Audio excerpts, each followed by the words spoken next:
Forget it, June said, exasperated.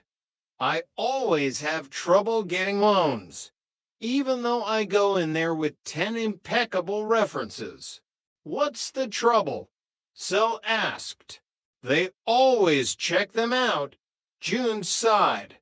Well, I guess no loans. Jax, who had been pacing, suddenly stopped, a wild look in his eyes. Loans. Yes, loans. No, no, loans. Yes, loans. Yes, loans is the key. He's really flipped out. Sel whispered to June. Should I call a doctor or get an escort? Why did I make you do that? I'm such an idiot, Jax exclaimed, snapping his fingers. That's the answer.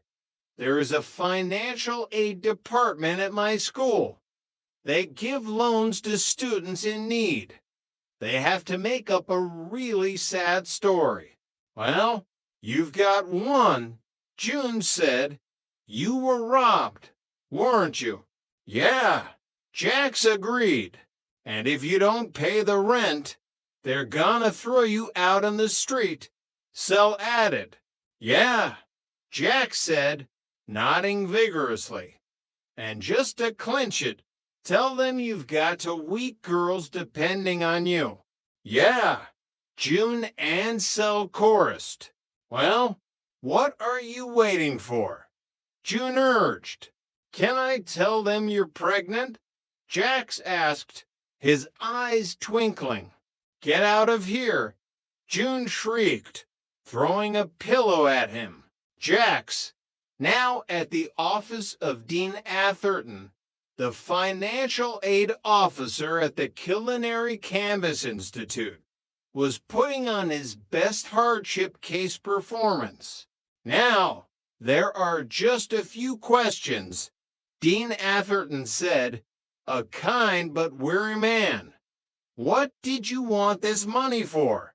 Well, the rent money was stolen, Jax began, launching into his embellished tale. Our apartment was burgled. They just smashed right in. Dear, Dean Atherton murmured sympathetically. You know, sometimes I think it'd be better just to leave the front door open. Jax continued, warming to his story. We'd probably be safer that way. I mean, burglars would think it was a trick and not come in. There's one thing I'd like to mention, Mr. Atherton, Jax said, suddenly remembering a crucial detail. I don't have any collateral. Jax, Dean Atherton said, smiling gently, as a student here, all you have to prove is need. Oh, we need, Jax exclaimed, his eyes wide. Well, that's good enough for me, Dean Atherton said, nodding. Oh, now you said we. Does that mean you share the apartment? With a couple of roommates who don't have any money either, Jax explained. And since it's harder for a woman to get a loan than a man, I decided it was up to me. So here I am. Dean Atherton raised an eyebrow. You're living with a woman? Oh, yeah. But that won't hurt my application, will it? Jax asked, suddenly worried. Jax, this is the 70s. For heaven's sake, Dean Atherton chuckled. I mean, this is a college, not a monastery. Loan approval doesn't depend on how you conduct your private life.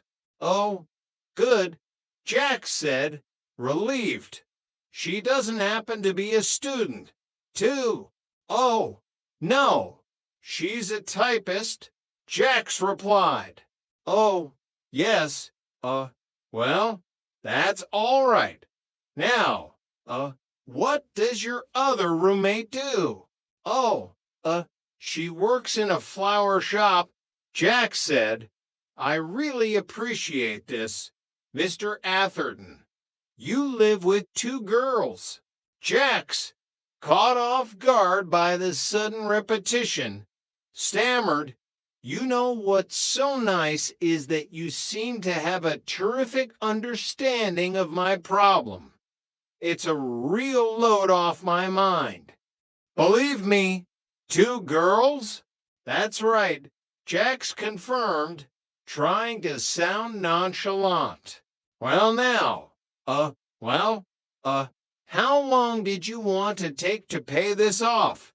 Dean Atherton asked, his voice suddenly sounding a little strained. I mean, 6, 12, 18 months. Oh, may as well go for the 18, huh? Jack said, shrugging.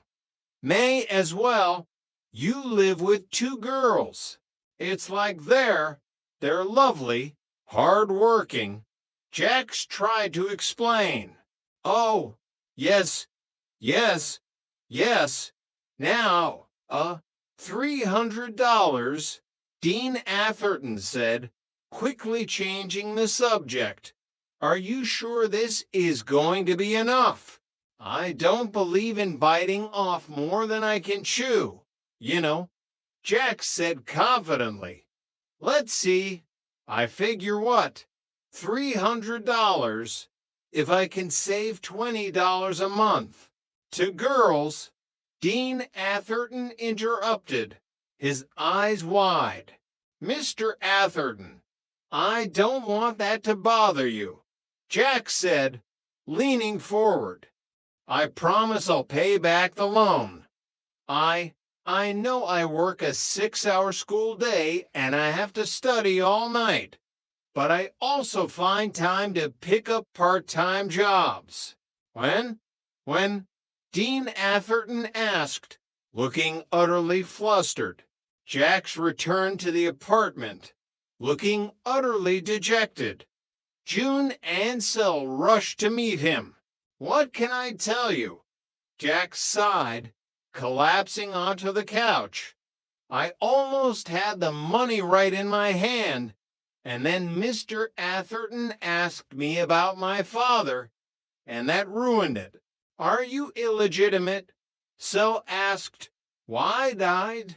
No, he wanted to know how much my father made for a living. Jax explained. Oh, I see. So he could be sure you'd pay the loan back. June said, understanding. No, so he could be sure I couldn't. Jax corrected. I don't get it, Sel said. Neither did I, Jack sighed. You see, my father earns over $6,000 a year, which means I am not a hardship case. How about that? If my father were paying me back, I would have been poor and starving. We'd all be sitting pretty. What a lousy break, June said, shaking her head. What are we gonna do now? I've got a thought. We mustn't despair, Sel said, trying to be optimistic. Well, what's your thought? June asked. That's it. We mustn't despair, Sel declared. We don't need philosophy, Jax.